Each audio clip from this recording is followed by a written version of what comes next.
Many of the best antagonists exist solely to challenge the main character's abilities. They serve as a final test to show whether or not the main character has grown enough and learned what it takes to succeed. But if these antagonists exist to ultimately lose, why even bother with them in the first place?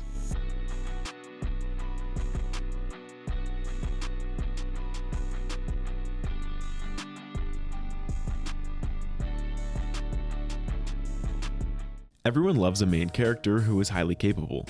Whether this comes in the form of smarts, strength, stamina, or any other ability, a competent protagonist is a beloved protagonist. But what's just as important as a protagonist's abilities is their journey toward getting them, to watch their potential change from raw to realized. And in today's video, we're here to talk about the antagonists that make this change happen. I'm calling them obstacles. In my previous video, I introduced a framework that categorizes every antagonist ever, dividing them into 3 layers. Obstacles challenge a protagonist's abilities. Dilemmas challenge a protagonist's values. Mirrors challenge a protagonist's flaws. In this video, we're zoning in on the top layer, the obstacles. If every protagonist's journey to their dreams was a simple walk through the park, nobody would like stories very much, and I'd probably have to get a real job. Lucky for me, this is where obstacles come in. Rather than filling the journey with sunshine and rainbows, obstacles fill the hero's path to victory with roadblocks, detours, dead ends, quicksand, and failures. In countless different ways, they give the protagonists a proper challenge that requires a certain level of skill and knowledge to overcome. Yet, notice how it's still called a path to victory? Despite all the trials and tribulations, we all but know the protagonist is eventually going to win. That's why in this video, I want to showcase that a well-written obstacle antagonist can still exist, despite the fact that they're doomed from the start. The question we have to ask ourselves, however, is not can the protagonist win? Instead, it's why can they win?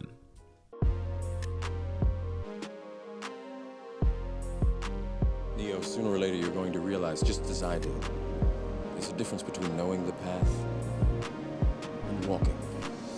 If you haven't yet watched my first video on antagonists, then I found a perfect example of an obstacle antagonist that will catch you right up to speed.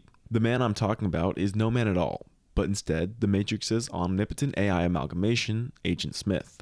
In order to preserve the dystopian reality that is Earth, Agent Smith must eliminate any threats to the Matrix. These very threats would be our main characters, including the protagonist Neo. For Neo to save the world, he must overcome the obstacle that is Agent Smith. For context, every single human who has battled with an agent has lost. Agents have the ability to alter reality as they please. So yeah, pretty tall hurdle to clear. He's gonna put Neo's abilities to the ultimate test. Luckily for Neo, Morpheus proclaims him as the One, a prophetic character meant to save humanity from the Matrix. So if the prophecy means anything, then Agent Smith is doomed. Neo is going to eventually defeat him. But does that ruin the story? I say no. If anything, it makes the story worth telling. To begin Neo's training, he spends 10 hours straight basically installing physical abilities into his arsenal. He masters jujitsu, kung fu, and presumably countless other physical strengths to utilize. But when he practices against Morpheus, he still gets schooled. Morpheus tries to explain to him that it doesn't matter how fast he can move or how hard he can hit. All of those abilities are irrelevant when it comes to being the One. There isn't enough raw strength in the world that can overcome an obstacle like Agent Smith. These abilities do help him though. Later on in a heist to get back Morpheus, Neo puts his new skills to use by running on walls and dodging bullets. But like Morpheus told him, if he's gonna be the One, dodging them won't even be necessary. Once Neo encounters Smith again, he starts to show signs of truly being the One. He starts to believe in himself. Smith easily handles Neo in the first half of the fight, but instead of running, Neo doubles down. At this point, he can go toe-to-toe with Agent Smith in physical ability. But going toe-to-toe with an obstacle is not the same as overcoming it. Agent Smith will just keep coming back unless Neo can realize his true abilities and become the One. And come back he does, over and over until he successfully hunts Neo down. Finally, finding himself dead to rights, Neo unleashes his potential. He believes with his entire being that he is the One, and rather than dodge the bullets coming toward him, he stops them mid-air. Only now is he able to overcome Agent Smith, and he does so with ease. He overcomes the obstacle and reaches his full potential. His strength was not about how many hours he spent in training. It wasn't about how fast he could move. It was about believing in himself. If I could sum up the Matrix into just a single phrase, it'd probably be mind over matter. This is the message that Neo had to learn, and it was Agent Smith who ultimately forced him to learn it. That is the power of an obstacle antagonist. Even though we were literally told from the start that Neo was going to win, it was never about that. It was about how.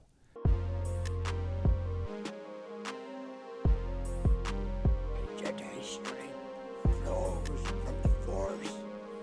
For the next example, let's cover everyone's favorite child murderer, the killing machine from Tatooine, Darth Vader. There's a case to be made that he is the protagonist in Star Wars, but when you isolate the original trilogy like we're going to do in this video, he's the clear antagonist to Luke Skywalker. And specifically speaking, he's an obstacle antagonist. When Luke's journey starts in episode 4, things pretty much just happen to him. The droids land on Tatooine, and the next thing Luke knows, he gets dragged into joining the rebellion. Luke's antagonist isn't a single person, so much as it is the Empire as a whole. Darth Vader doesn't really fit a direct antagonist role until episode 5. Vader's now actively seeking out Luke in the hopes of converting him to the dark side. As a reaction, Luke goes to train with Yoda in the Dagobah system. This is where he begins to strengthen his abilities as a Jedi. He had already done some minor training with Obi-Wan, but training with Yoda helps his abilities grow at a much more rapid pace. He does some flips and handstands and floats some rocks, so he thinks he's ready to take on Vader. But have his abilities grown enough to win?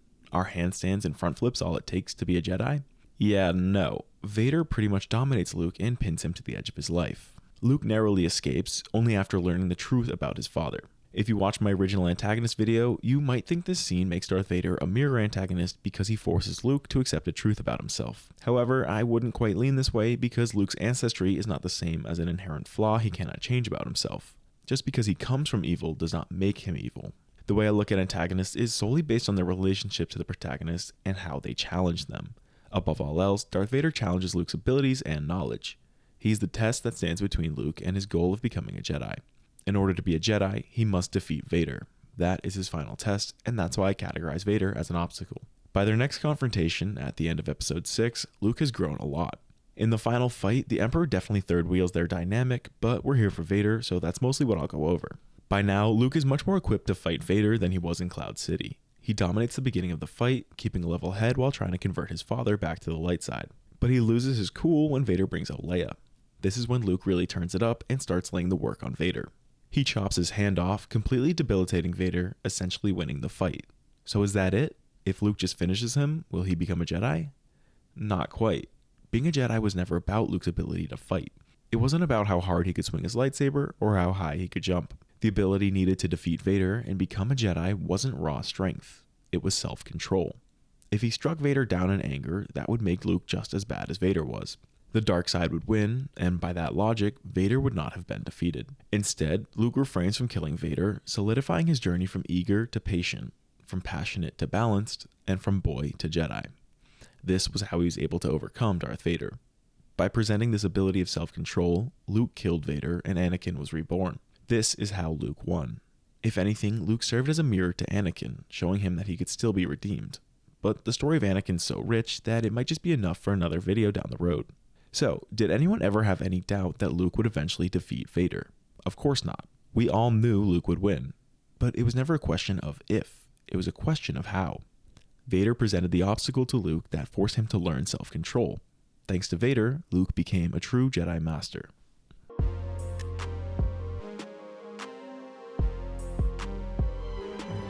If the limit never approaches anything, the limit does not exist. The limit does not exist! In this next example, I want to highlight Regina George from Mean Girls. Don't ever let them tell you Squamp Populous doesn't have range. Regina is the ultimate queen bee of North Shore High School.